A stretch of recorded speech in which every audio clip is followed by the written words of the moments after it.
আগের দিনে যুদ্ধ হতো রাজায় রাজায়। এক রাজা রাজ্য জয়ের জন্য অন্য রাজ্যকে আক্রমণ করতেন। পরবর্তীতে সেই রাজার যুদ্ধ পরিবর্তিত হয়ে কখনো দেশের বিরুদ্ধে দেশের যুদ্ধ, আবার কখনো বা সরকারের বিরুদ্ধে একটি বিশেষ বিদ্রোহী গোষ্ঠীর যুদ্ধকেও দেখে নিয়েছে এই বিশ্ব। কিন্তু 1932 সালে মানব সভ্যতা সাক্ষী থেকেছিল এমন একটি অদ্ভুত যুদ্ধ, যেখানে একটি দেশের প্রতিপক্ষ হিসাবে কোনো একটি বিশেষ দেশ কিংবা কোনো একটি বিশেষ গোষ্ঠী নয়, একটি দেশ যুদ্ধ ঘোষণা করেছিল দুর্বল অস্ত্রহীন এক ঝাঁক পাখির বিরুদ্ধে। আর এই যুদ্ধের ফলাফল পাখিদের কাছে একটি গোটা দেশের পরাজয়। এইরকমই অদ্ভুত ঘটনা ঘটেছিল অস্ট্রেলিয়াতে। ঘটনাটা একটু খুলে বলা যাক।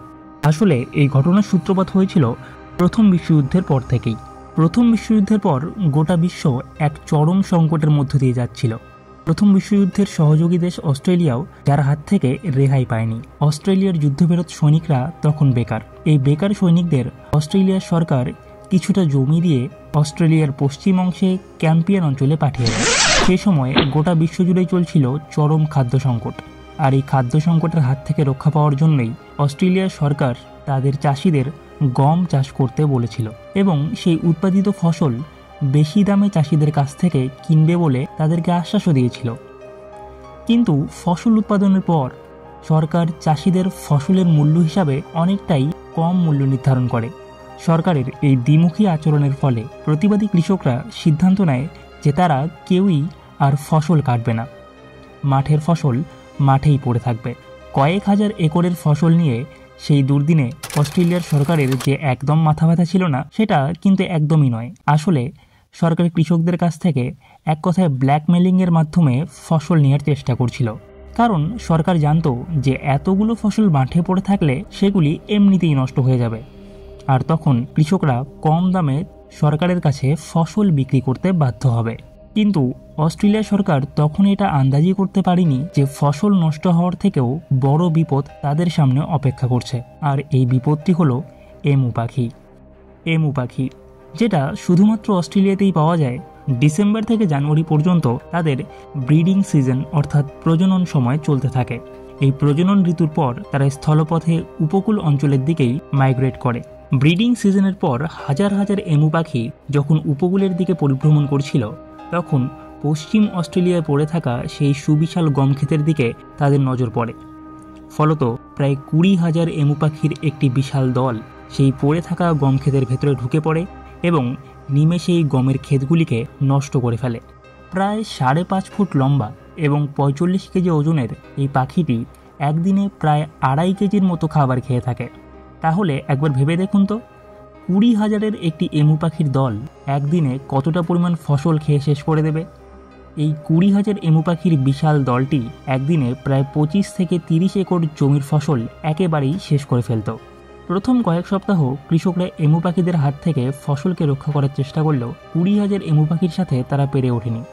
এমু পাখিরা একের পর এক ক্ষেতের ফসল নষ্ট করতে থাকে এবং পরিস্থিতি ক্রমশ জটিল হয়ে উঠতে থাকে। এমু পাখির বিশাল দলটি তখনও পর্যন্ত প্রায় 350 থেকে 400 একর জমি একেবারেই নিঃশেষ করে দিয়েছিল। অস্ট্রেলিয়ার গভর্নমেন্টের কাছে যখন এই সংবাদটি যায়, তখন এমু পাখির হাত থেকে রক্ষা পাওয়ার জন্য তারা অনেক আলোচনার পর একটা সিদ্ধান্তে আসে। আর সেই সিদ্ধান্তটি ছিল মিলিটারি অপারেশন। হ্যাঁ, পাখিদের বিরুদ্ধে সেনাবাহিনী অভিযান। এমু পাখির হাত থেকে ফসলকে রক্ষা করার জন্য অস্ট্রেলিয়ার সরকার একটি সৈন্য অভিযান পরিচালনা করে। পাখিদের বিরুদ্ধে মানব সভ্যতার ইতিহাসে এই প্রথমবার চালানো এই অদ্ভুত অভিযানটিকে তৎকালীন সংবাদ মাধ্যম দ্য গ্রেট এমু ওয়ার এর নাম দেয়। প্রথম বিশ্বযুদ্ধে জয়ী অন্যতম মিত্রশক্তি অস্ট্রেলিয়া ভেবেছিল বন্দুকের জোরে যখন তারা বাঘা বাঘা প্রতিপক্ষকে চোখের পলকে হারিয়ে দিয়েছে, তখন এই এমুদেরকেও তারা খুব সহজেই হারাতে পারবে। কিন্তু এমুদের বিরুদ্ধে অভিযান তারা যতটা সহজ ভেবেছিল, আসলে সেই অভিযান ততটাও সহজ ছিল না। 2টি লুইস মেশিনগান এবং 10,000 বুলেট সহকারে অস্ট্রেলিয়ার সেনাবাহিনী অস্ট্রেলিয়ার পশ্চিম উপকূলের ক্যাম্পিয়ান অঞ্চলের দিকে যাত্রা করে। কিন্তু এই অভিযানের শুরুতেই দেখা দেয় প্রচুর বৃষ্টিপাত। প্রচুর বৃষ্টিপাতের ফলে এমু পাখির ঝাঁক ছোট ছোট দলে বিশাল এলাকায় ছড়িয়ে পড়ে। ফলে বিশাল এলাকায় ছড়িয়ে থাকা ছোট ছোট এমু পাখির দলের উপরে টার্গেট করা সেনাবাহিনীর পক্ষে একেবারেই সম্ভব হয়নি। তাই এমু পাখির বিরুদ্ধে এই অভিযানকে আরও 1 মাস পিছিয়ে দেওয়া হয়। 2রা নভেম্বর 1932 সালে সেনাবাহিনী পশ্চিম অস্ট্রেলিয়ার ক্যাম্পিয়ন অঞ্চলেই এমু শিকার করতে যায়, কিন্তু স্থানীয় কৃষকদের আক্রমণে এখানকার এমুরা প্রথম থেকেই ছড়িয়ে ছিটিয়ে পড়েছিল এবং সেনাবাহিনীকে বাধ্য হয়েই সেই অগোচর পরিস্থিতিতেই এমুদের উপরে গুলি চালাতে হয়। এই গুলিবর্ষণে মাত্র 5 থেকে 7টি এমু পাখি মারা যায় এবং বাকিরা ক্ষেতের মধ্যে নিমেষেই পালিয়ে যায়। এমুদের উপর সেনাবাহিনীর এই প্রথম হামলা চূড়ান্তভাবে ব্যর্থ হয়েছিল। 2 থেকে 8 দিন পর সেনাবাহিনী পরিকল্পনা করে তারা ক্ষেতের ভিতরে লুকিয়ে বসে থাকবে এবং এমু পাখিরা কাছাকাছি আসলে তবেই তারা গুলি চালাবে। কিন্তু এমু পাখির উপরে এই দ্বিতীয় আক্রমণটিও ব্যর্থ হয়। কয়েক হাজার এমু পাখির মধ্যে মাত্র 2 ডজন এমু পাখিকেই মারা সম্ভব হয়। দ্বিতীয় হামলার ব্যর্থতার পরেও আরও বেশি পরিমাণে এমু পাখি মারার জন্য সেনাবাহিনী ক্যাম্পিয়ন ছেড়ে দক্ষিণের দিকে অগ্রসর হয়। সেখানে অনেক বেশি মাত্রায় এমু পাখি অবস্থান করছিল। কিন্তু এখানে এমু পাখির একটি ঐক্যবদ্ধতা এবং বুদ্ধির একটি চমৎকার নিদর্শন পান সেনাবাহিনীরা। এখানকার এমু পাখিগুলো কয়েকটি দলে বিভক্ত হয়ে ফসল খেতে আক্রমণ চালাচ্ছিল এবং সেই গ্রুপগুলিতে ছিল একজন করে লিডার, যে চারপাশের সম্ভাব্য বিপদের প্রতি নজর রাখছিল এবং সেনাবাহিনীকে দেখতে পেলেই সে এবং তার দল ক্ষেতের ভিতরেই সঙ্গে সঙ্গে লুকিয়ে পড়ত।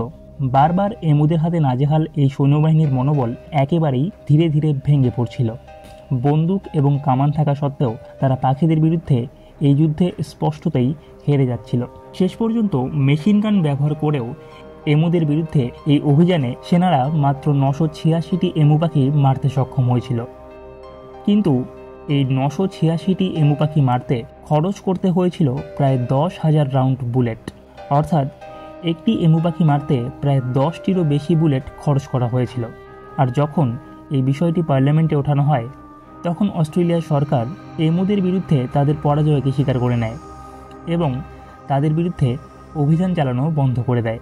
এমুদের বিরুদ্ধে অস্ট্রেলিয়ান সরকার অভিযান বন্ধ করলেও ফসলের উপর এমুদের অত্যাচার দিন দিন বেড়ে যাচ্ছিল। তাই অস্ট্রেলিয়ান সরকার বাধ্য হয়েই বাউন্টি সিস্টেম চালু করে, অর্থাৎ যে যত বেশি এমু পাখি মারতে পারবে তার জন্য পুরস্কারের মূল্য তত বেশি। প্রায় কয়েক বছর ধরে চলা এই বাউন্টি সিস্টেমে প্রায় 57,000 এমু পাখি মারা যায় এবং এই বিষয়টি আন্তর্জাতিক মহলে তোলা হলে বিভিন্ন আন্তর্জাতিক পশুপ্রেমী সংগঠন এর বিরুদ্ধে সোচ্চার হয়ে ওঠে এবং ফলে অস্ট্রেলিয়াকে এই বাউন্টি সিস্টেমও বন্ধ করে দিতে হয়। আর এরপর অস্ট্রেলীয় সরকার কখনোই এমুদের বিরুদ্ধে আর অভিযান করেনি। বর্তমানে অস্ট্রেলিয়ায় এমু পাখির সংখ্যা প্রায় 6 লক্ষ। এখনকার কৃষকরা তাদের ক্ষেতকে রক্ষা করার জন্য চারপাশে বেড়া দিয়ে থাকেন। যদিও বন্যপ্রাণীর থেকে আর ক্ষেতের কোনো ভয় নেই, তবুও পাখিদের বিরুদ্ধে মানুষের এই অভিযানকে মানুষ অনেক দিন মনে রাখবে।